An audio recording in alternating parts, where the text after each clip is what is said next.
Hello, I'm here with our difficult dog demo at Fallbrook Pet Parlor. I'm Saige Hoey. This is Kimba. He's a Shih Tzu mix. And well, our difficult dog today, I didn't know what we were going to get for this demo, which is often the case for you guys in the salons. You never know how the dogs are going to be when they get to you unless you've done them for a long time. So we got Kimba here today, and he is not a biter, but he is a very, very anxious dog. And so it makes him difficult because he does get upset easily. He's very sensitive in how he perceives energy from me. And there's a couple of things that he doesn't like having done, and he will fight you on it if you let it be a fight. So the first thing that I want to make really important about dealing with difficult dogs is that this is less going to be about handling techniques, as in physically, and more about you and your energy and how you react or don't react and how you are feeling and respond to this dog is going to be 99% of how this dog's going to be for you today. So I make sure when I start a new dog, and we can tell by his body language right now, he's very anxious. He's panting. He's a little shaky all over. He's panting hard enough to remove his whole body. And in just doing a little prep work with him, he's very reactive. He can get scared really easily. But this is a good dog to end up doing this demo for because he's going to respond to my energy and how I treat him really, really sensitively. So he's getting a number 7 blade shaved down all over with a cute little teddy bear head today. I did pre-shave him with a 4, and he's had a bath and blow dried. And a bath is a good area for you to take a minute to connect with the dog that you're working with as well, because it's so hands-on and it's an opportunity to let them know that they're safe and loved. And before I get going on any dog like this, I like to take a minute to connect with them and also at the same time realign my energy and how I'm feeling. So whatever is going on in your day, your personal life, or in the shop, we need to find a way to compartmentalize and tune all of that out and just focus on this moment with this dog for this groom and nothing else. Nothing else in the world matters or exists. And I'm going to just take a minute to have my hands on him with soft, gentle touch and smooth, soft, gentle touch. And we can see he's starting to lick and kind of like, okay, I might be all right. Hi, Bubba. And I just want him to feel my energy, that he's loved, he's seen and heard, that he's going to be safe here with me. If I were to just start right into grooming him without talking to him or taking a minute, it's only going to up his anxiety. I want you to put yourself in the dog's shoes and really think and feel about what that would feel like. I think if you've taken any of my classes before, you may have heard me talk about how, imagine if you were going to the dentist for the first time and you didn't know what to expect or if it was going to be painful or scary. And imagine that you couldn't talk during that dentist visit. You couldn't speak to communicate with them. And then that dentist, say, didn't communicate with you either. They didn't take a minute to tell you, like, here's what we're going to do today. Everything's going to be fine. You're in good hands. And they sat you down and they explained what they were going to do before they did it. They just put you in a chair, held down your hands, made you do it, and started doing, opened your mouth for you and started working on your teeth. You would be so much more terrified and afraid. And I would venture to guess a lot of you would become very combative. So now you can kind of understand how some of these dogs feel. We don't know what their past experience is, and we don't know, if they've ever even been groomed before. Maybe they've only done it once or twice, and they don't know what's happening or what's going to happen. And, remember to open up your compassion and put yourself in their shoes and think about what they're experiencing. The sights and sounds and all of the crazy feelings that they're having when they're being groomed, physical and emotional. And we need to have some compassion for that and give them a minute to understand what we're going to do and kind of project to them what we're going to do next. So taking a little bit of time to just pet him. He's still panting, but he's starting to relax a little bit. And then the other thing that I want to point out with difficult dogs or anxiety dogs is the mantra, and this is something they teach snipers and Navy SEALs when they're shooting, is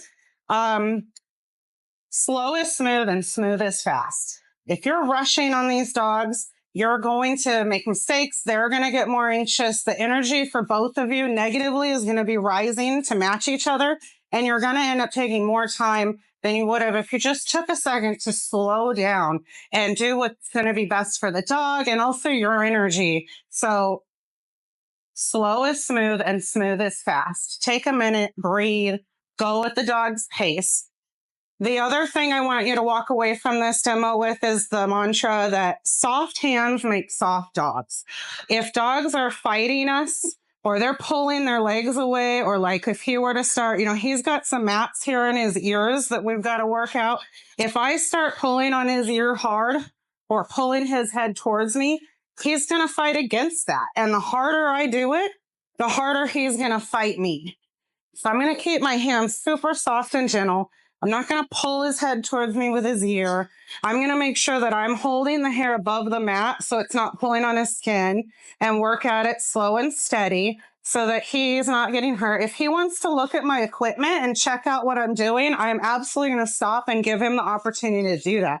Again, sometimes just a little bit of autonomy and understanding what you're doing will help these dogs feel so much more comfortable. So you saw he wanted to smell the tool I was using. So I stopped and held it there and let him smell it and let him check it out. Some of them want to lick the stuff if it's safe to do so. Let them do that. Let them see what you're about and what your tools are smell like and stuff. They're going to be more comfortable. Just like if the dentist were to show you what he was using and told you how he was going to use it, you would feel way more comfortable with that situation. Now you saw there, he tried to turn his head back to kind of like maybe get away for a second. So I just let him and then went back to the position I was working. We don't fight dogs. There's no point. It only makes everything harder. It makes dogs worse for grooming. It makes you unhappy and burn out, and it will physically wear you down as well. We don't physically fight dogs. We just don't. It's an abhorrent practice. So when he goes to pull away, I'm not going to hold on to his ear and force him to stay here and fight him. I'm pulling away. Let him pull away. Let him turn his head. While I'm holding the hair above the mat, I'm not holding him by his ear. So if he wants to turn his head around and look around, that's fine by me. And I'm not fighting him on that. Now, in that vein, when he does hold still or stays in a position I want him in, I'm going to reward him for that. And I see a lot of groomers out there who never talk to the dogs they're working on. And, they're just left on their own to worry about what's happening or how you're feeling. And it goes a long way to just talk to them, give them a kind voice and, kind of send your energy to them. And that energy should be loving and safe. You don't like that? Yeah. So he's leaning his body into me. So some groomers might interpret him pulling his head away and leaning as him trying to get away or doing something wrong or bad. The moment that I tell him no or bad or something like that, the more he's going to get more anxious. But I see him leaning against my body as he's looking for comfort. He's looking for reassurance. When they're puppies, they'll lean against the older dogs as like reassurance, like, am I okay? Are we safe? So when he does that, I'm going to embrace him and let him know, yeah, you're fine. You're safe. It's okay. Yeah, you can lean on me. I got you, buddy. And while he may not understand my words, he definitely understands the energy that I'm sending towards him. So now we have his whole ear dematted. Didn't take that long considering the grand scheme of things. And if he's going to be brave enough, just gonna, if I went to push him physically away from me and he looked to me for more comfort, I'm not going to reprimand him for that because I'm going to add negative energy to a situation where he's already anxious. So I'm going to give him a little pat. You're okay. Let him know. And then have him stand back down. I'm just going to continuously correct his physical posture until he's where I want him to be without reprimanding or making it a negative thing. And now he's a little more comfortable sitting so I can get to the other ear.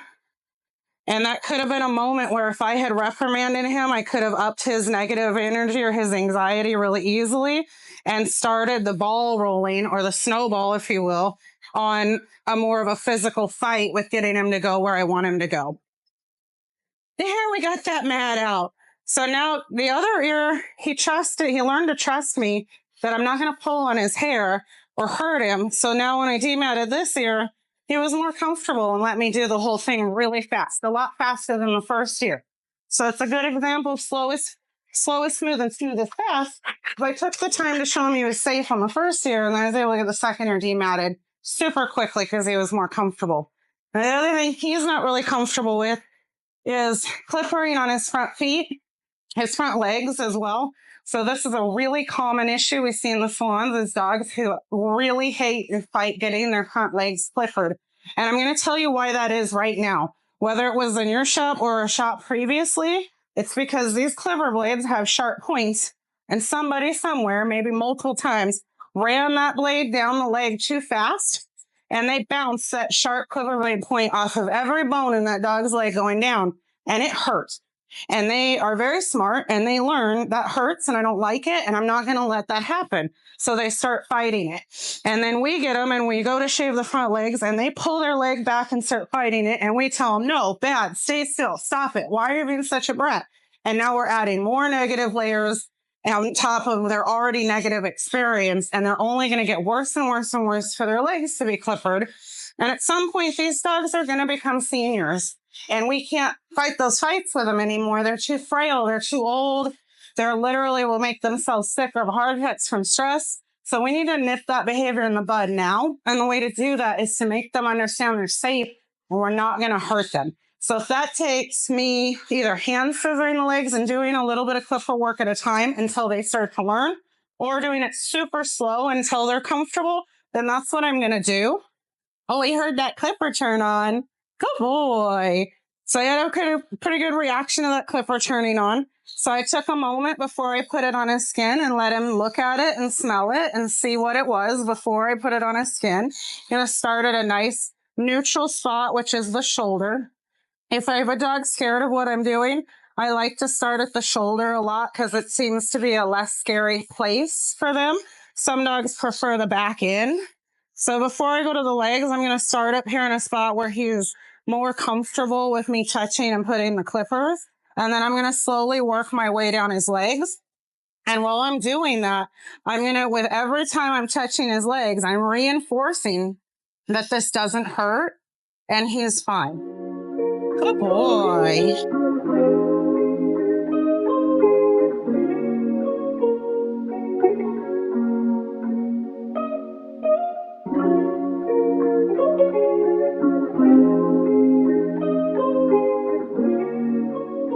All right, so hi, buddy, you're doing good. So we're going to try to do some clipper work on his front legs. I know he's not a big fan. Sorry, buddy, you can't lay down yet. So I'm going to let him know where I'm going by sliding my hand down his body to his leg. And just gonna hold his leg. Take a minute. You're going to be all right, I promise. Yeah, sometimes if they're ultra sensitive, I might even touch their leg with the back of my clipper first to kind of desensitize them to what I'm going to do without actually freaking them out. And I'm just going to go real slow and I'm going to do tiny little spots of his leg. Good boy. And this is a training opportunity for him to learn that this doesn't have to hurt and he's safe. And you can see so far, whether it's my energy with him or the fact that I'm just doing little bits and he's trusting me enough that I'm not going to hurt him. The elbow is another spot. And I know you can't see on this leg, but we'll get it on the other leg where we hit that elbow bone a lot with that clipper teeth and it hurts. So I'm going to go really slow over that area. I've got the top part of my leg pretty much clipped. I'm going to put my hand behind his elbow so I can hold his front leg out forward towards me. And I'm going to start doing the bottom half of his leg. And good boy, just very softly and gently. And another thing, doesn't have to be perfect this first go around. It's okay to talk with clients and say, your dog's having a really hard time with the clippers on his front legs. He's afraid. I did the best I could, but it may not be perfect. I tried to hand scissor some of it, but I do think that I can get his behavior to a point where it's going to be better. He's going to be more comfortable and the haircut's going to be better and better. And, sometimes I'll do that with clients and kind of use the term comfort groom where this groom is going to be more about your dog's comfort today than making it look perfect. Oh boy. So you can see he wants to pull his foot out of my hand. He's even hopping on the other foot a little bit. Notice that I'm not pulling back. I'm not fighting him for that foot because we don't fight dogs. So as he's moving, I'm not letting go, but my hand holding his foot is gentle. I'm not squeezing or holding it hard. I'm gently holding his hand. But as he pulls it or hops, I'm just moving with him. So I'm not fighting him. I'm just moving with him, but I'm not also rewarding the behavior by letting go completely. So he's going to realize, oh, this isn't working, but there's nothing to fight against because I'm not pulling his foot back towards me at all. So he realized really quickly, okay, this isn't working. I'm going to stop bouncing, and just lets me do it. Now again, hi, buddy. See that little reaction? It was very small, but he went, whoa, what's that? So I'm going to tell him he's okay, touch him with the back of my clipper, remind him that he's safe and nothing's going to happen. And then I can slowly work my way down his leg. So I know we're always thinking about timing, but honestly, slowing down and just those moments, those tiny little moments, oh boy, where you let them know they're okay. So his attempt to pull away from me that time included swinging his butt this way. So I'm doing the same thing on the front leg. I'm not letting go, but I'm moving with him. I'm not fighting him. And I also added my other hand here in his flank so he couldn't move his butt towards me. And then he settled again. Good boy. Go back in. Now I see what it is in your armpit. Want to check it out? Yeah, good boy. And another thing I like to say is, sorry, I think I'm covering my mic here. I like to say that I ignore the bad behavior and I reward the good behavior. So telling a dog no repeatedly or reprimanding a dog usually does absolutely no good except wears you both out and puts you in a bad mood. So his bad behavior, like he's trying to put his mouth on my clipper blade there, just going to move my clipper blade away and wait. Or maybe gently correct him by turning his head away. But I'm not going to tell him no or reprimand him. I'm just going to ignore the bad behavior. But when he gives me the behavior that I want or that's good, that I'm going to reward. And I'm going to say, good boy, good boy, good boy. So he's starting to think about pulling there. I'm going to stop clippering. Take a second to just let him get through his little emotion about it. Good boy. You hates it on this leg more than the other leg? You do? I'm going to do little bits again. When he fights, like I said, I'm not pulling back. I'm just going with him. Good boy. When he stops pulling back, I'm going to reward him verbally and just stay with him. Maybe I got to switch here and just touch. Just do gentle touch again. Good boy. That's a good boy. And I always end on a good note. So I don't let go when he's pulling. The moment if I know we need a break, the moment he gives me what I want or relaxes in my hand, then I am going to stop at that point and stop on a good note, reward that behavior and move on. All right, so this foot, obviously, he was way more concerned about. He started to get more and more anxious. So I ended on a good note. I'm going to hand scissor the rest and clean it up because it's not a perfect clipper job, but I don't need to make him freak out or get more and more anxious just to get it to look perfectly smooth when I can always scissor it. And so I think just to recap, let's go with, So to recap, slow is smooth and smooth is slow. Don't fight the dogs. Move with them.